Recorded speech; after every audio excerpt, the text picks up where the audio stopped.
திமுக தொண்டன் படிச்சுட்டு வந்து அரசியல பண்ணுங்கடா. தலைவனுக்கும் தெரியாது, தற்கூரிகளுக்கும் தெரியாது. ஒவ்வொரு வீட்டுல ஒரு தற்கூரி இல்லங்க. நீங்க அப்படிலாம் நீங்க இது பண்ணாதீங்க. ஒவ்வொரு வீட்டுல ஒரு தற்கூரி, ஒவ்வொரு வீட்டுல ஒரு முட்டாள்தனமான கோடிக்கணக்கான ரசிகர்களை வச்சிருக்கிற விஜயை பார்த்து தற்கூரின்னு சொன்னா அத்தனை பேருக்கும் அவர் மேல ஒரு அனுதாப அலை வருமா வராதா?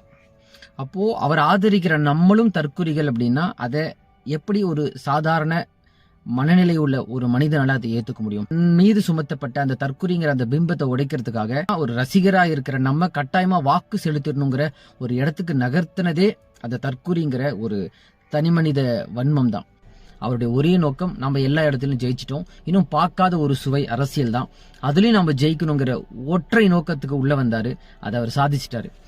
அதுல இருக்கிற நியாயம் தர்மங்கள்லாம் இன்னொரு பக்கம் இருக்கட்டும், அவருக்கு அரசியல் தெரியலங்கிறதுக்காக அதை தற்குறின்னு சொல்லாம வேற மாதிரி அதை கையாண்டிருந்தா இவ்வளோ பெரிய வரலாற்று நிகழ்வு வந்து தமிழ்நாட்டில் நடந்திருக்காதுன்னு நான் ரொம்ப ஆழமா நம்புறேன்.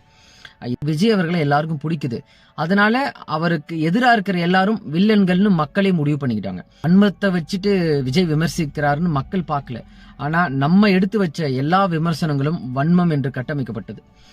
இப்படிதான் மனித உளவியல் இருக்கு. இந்த உளவியலை புரிஞ்சிக்காம எப்படி ஒரு பெரிய கொள்கை கோட்பாடுகளை கொண்ட ஒரு கட்சி எப்படி களமாடலாம்?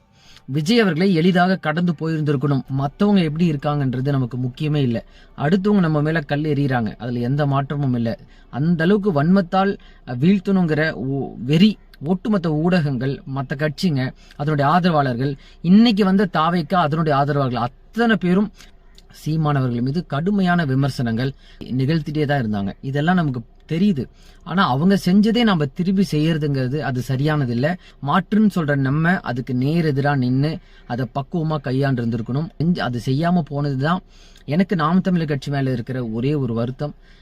இது வந்து இனி வரும் காலமாவது இதெல்லாம் நிவர்த்தி பண்ணிட்டு ஒரு பக்குவமா பண்போட நேர்மறையான அணுகுமுறையின் வழியே இந்த மக்களை நாம் அரசியல்படுத்தி ஒரு புதிய பாய்ச்சலை நாம் தமிழர் கட்சி கொடுத்தா அந்த கட்சிக்கு ரொம்ப நல்லது. ஒரு தமிழ் தேசியவாதியா நான் அதுதான் விரும்புறேன். அதன் ஆதரவாளர்களும் இதுல உடன்படுவீங்கன்னு நான் நம்புறேன்.